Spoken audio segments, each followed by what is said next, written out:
Edward, today you had the opportunity to speak to a scientist who personally knows Dr. Anthony Fauci. Now, this is a woman that Dr. Fauci probably grits his teeth when he hears her name mentioned. I'm talking about Dr. Judy Mikovits.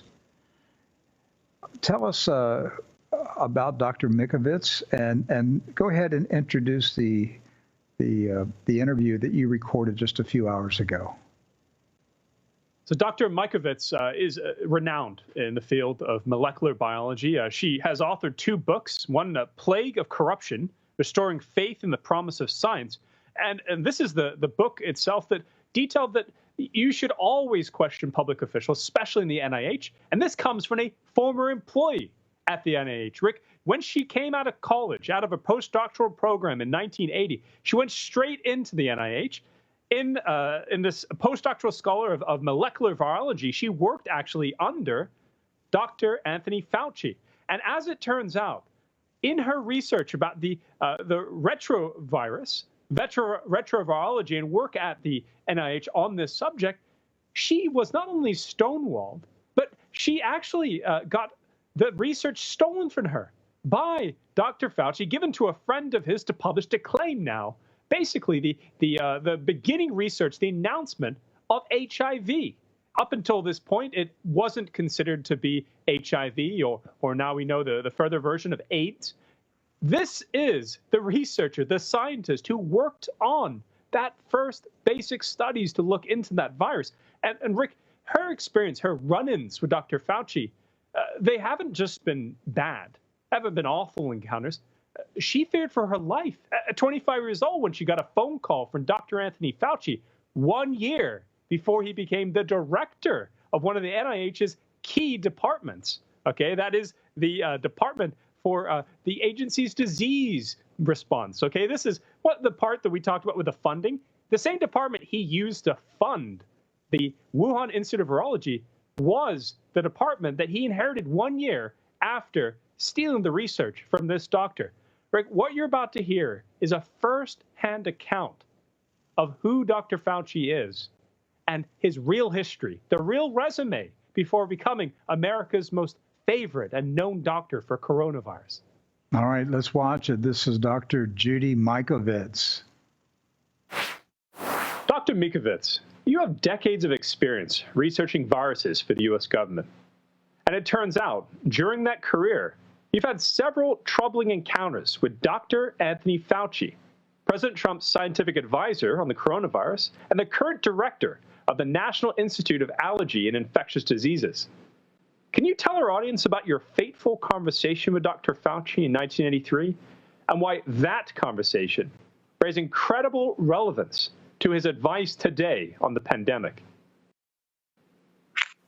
Yes, in 1983, I was a 25-year-old laboratory technician working for Dr. Frank Rossetti, and I was part of the team that isolated HIV from saliva and blood, confirming Luc Montagnier's isolation of he called it lymphadenopathy virus. At the time, we called AIDS gay-related immune dysfunction, GRID. And so I was part of the team that wrote that paper up. In the summer of that year, Dr. Rossetti was traveling, so I answered his phone. Dr. Rossetti's office, Tony Fauci was on the phone. Anthony Fauci was on the phone with Dr. Robert Gallo of the National Cancer Institute, who had formerly been Frank Rossetti's boss. So they called me to say that he understood we had a paper in press confirming the isolation of the lymphadenopathy virus, and he would like a copy of that. I said, I'm sorry, I can't give you a copy of it. It's unethical. It's confidential. It's in press. And I believe, and Dr. Gallo began screaming at me and saying I would be fired for insubordination. And I said, I'm really sorry. You can talk to Dr. Rossetti when he gets back in town. And that's the end of it. So Dr. Rossetti came back to town, and I actually took that paper. I should go back. I actually took the paper. I was quite fearful, the kind of vitriol that came out of their mouths, and they kind of scared me, as did the other technicians who heard this conversation when they told me who this man was, because I have no idea. I'm a kid. I'm 25 years old. And so I actually took the paper and secured it, locked, literally in a box under my bed, and asked a friend to give me a gun to protect myself. That's how afraid I was at that time. But Dr. Rossetti came back to town, and he was bullied into giving Dr. Fauci the paper. So a copy of the paper, Dr. Fauci had it removed from being in press, delayed its publication from the editors of a journal, and simply, delayed it to the point where Robert Gallo could copy it, claim he discovered the virus, and it wasn't in Luc Montagnier's sample. It wasn't the French LAV. It was a new one he then called HTLV3. This really changed the course of history as millions died as they delayed the serological testing, the antibody testing that could have prevented the spread of the virus across the country, and the knowledge of what it was and how it was hurting. So that was my first encounter with Dr. Fauci, and I did not have another encounter until 2010 and 11. When we had isolated in 2009 a family of mouse cancer-causing viruses from people with chronic fatigue syndrome, which during HIV/AIDS were women and children, and they were considered non-HIV/AIDS because they didn't have HIV, but they had immune dysfunction and deficiency, and it was marginalized. And Tony Fauci, as the head of the NIAID for more than 20 years, made certain that that disease wasn't associated with an infection. Another doctor named Elaine DeFreitas had isolated a retrovirus in the early 2000s, and her work was destroyed by Dr. Gallo and Dr. Fauci, who said, "Oh, we failed to replicate it." Her career was destroyed as well. So we published our paper in the journal Science, mainly because Dr. Rossetti was smart enough to avoid the cabal at the top of the HHS. He refused ever since that day to submit a paper through channels because the highest levels of the government have to check off that a paper is not against their whatever they're telling the public. So I did not even know that when we submitted our paper in 2009. So it came out in press. It was clear this was a new family of human retroviruses. Our work proceeded over the next 2 years and associated it not only with the prostate cancer and some of the leukemias and lymphomas in our original paper, but with autism and childhood diseases. And then, of course, we found that the blood supply was heavily contaminated, just like in the early days of AIDS. So when it was found out that, and one of our colleagues published that the most likely way mouse viruses got into humans was via biological therapies, and the biggest one was vaccines. So that was basically the story in 2011.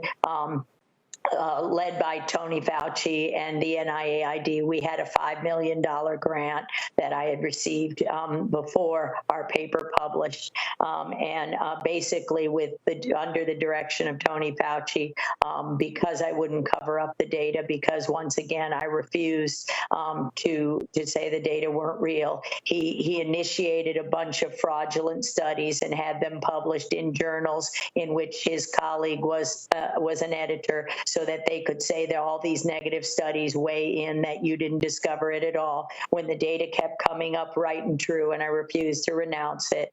I was fired, and then 6 weeks later, arrested. The entire contents of my homes and offices were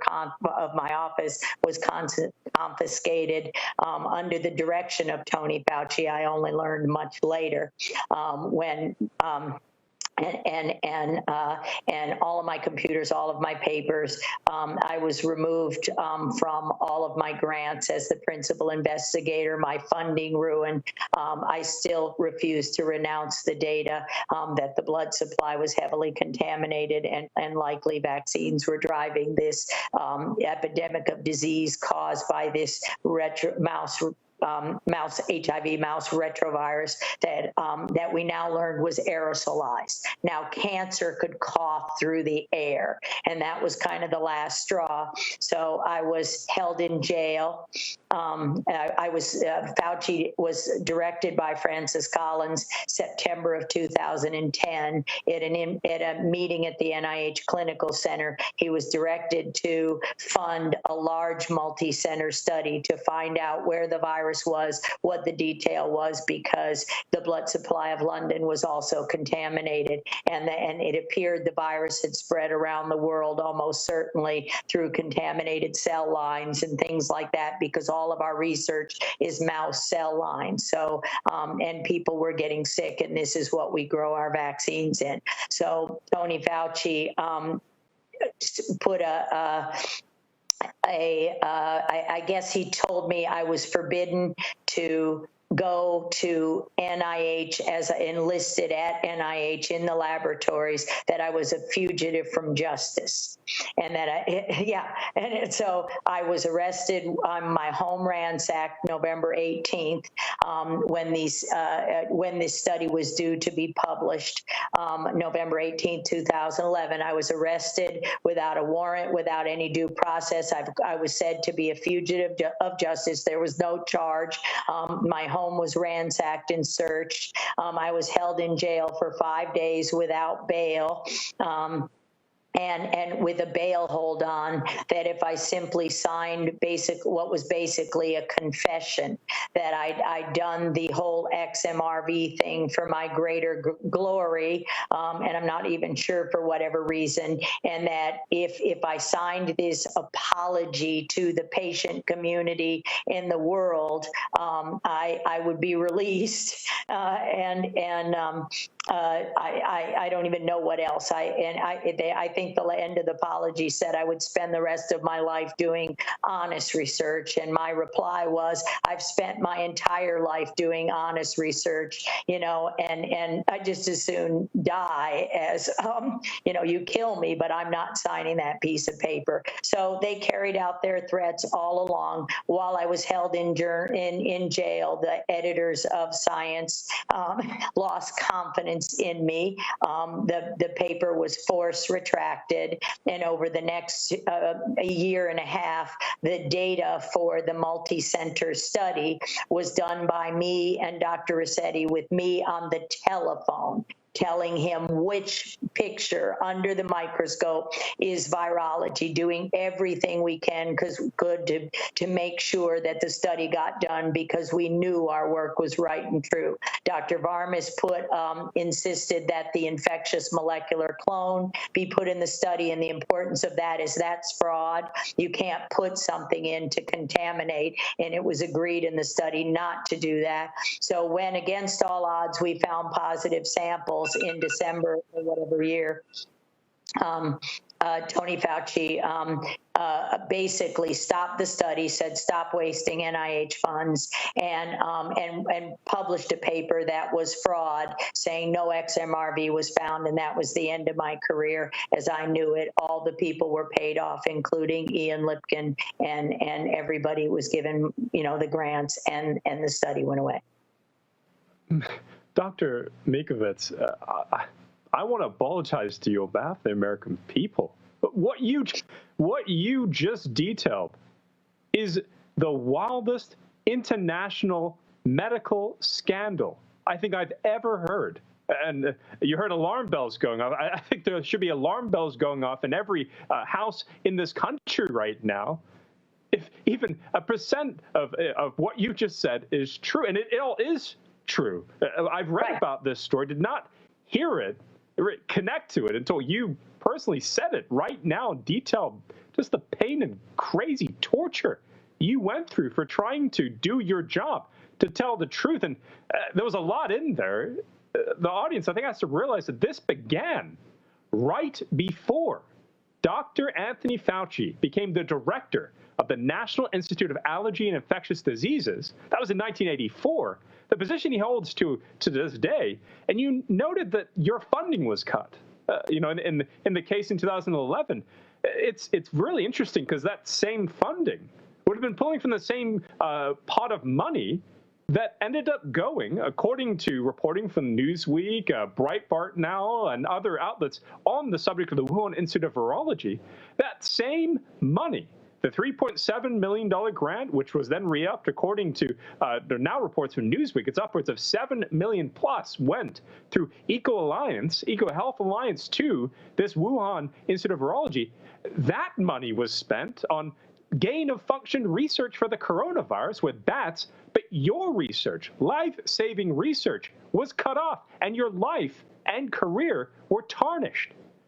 How do you feel about this now that Dr. Fauci is being heralded as a hero, the hero of the coronavirus pandemic and the point man for President Trump, especially with his now non-existent projections of 100,000 to 200,000 dead by mid-April? Well, even worse, Ed. I mean, I feel absolutely horrible.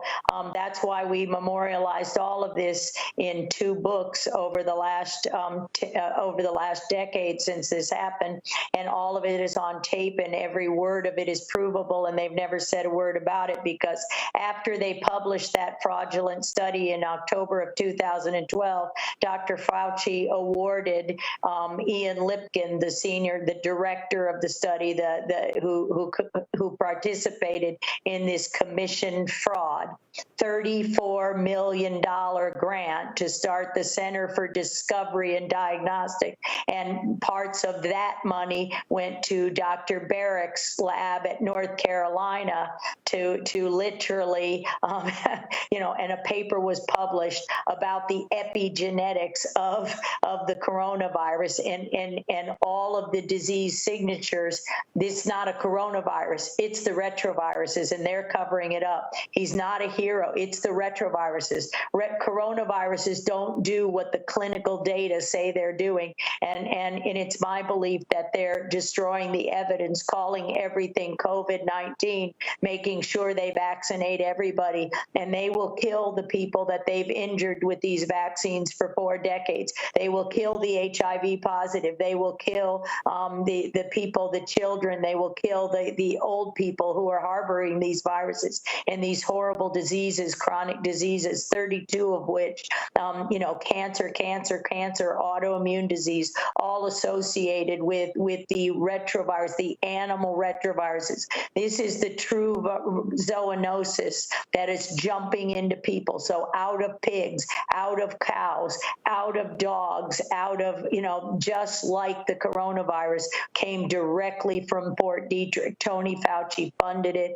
when those studies were illegal in this country. Ian Lipkin funded it so how I feel is, unless we do something fast, these men have committed crimes against humanity for now, as you say, almost 40 years. Delayed testing, delayed drugs, exactly the tactics that they're using in COVID-19. And my response is simply that COVID-19 is a plague of corruption. It's not a coronavirus.